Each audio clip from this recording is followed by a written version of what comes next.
Hello, my name is Sammy Shaquille, and this is a presentation for evaluating sources. My essay was on the argument that online school is better than traditional school, or more beneficial to students and teachers.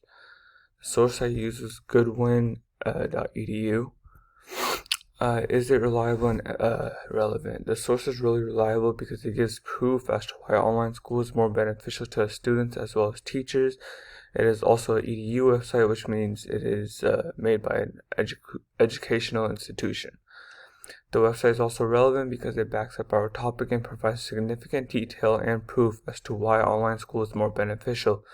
It states in the article that according to research, more than 75% of academic leaders feel that online education is equal or more superior to on-campus learning.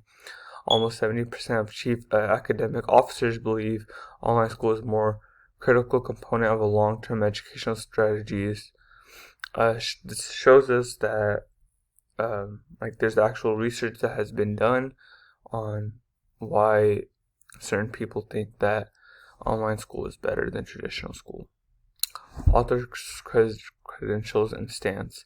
There's no specific author to who wrote this article, but they are qualified as it is the university, and they put together many other articles, and they've done their research as well as taken surveys from several students and several teachers.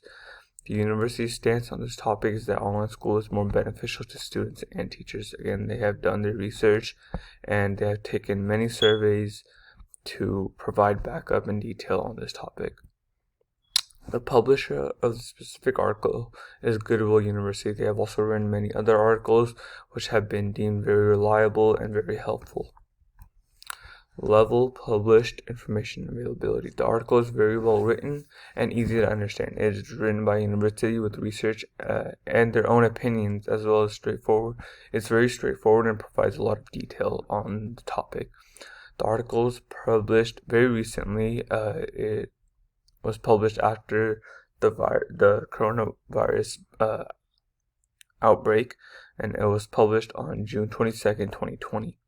The article provides a lot of information on the topic. However, it does not provide any other useful information outside of the topic. The article is available to anyone who has internet and an electronic device, such as a phone, computer, laptop, or an iPad.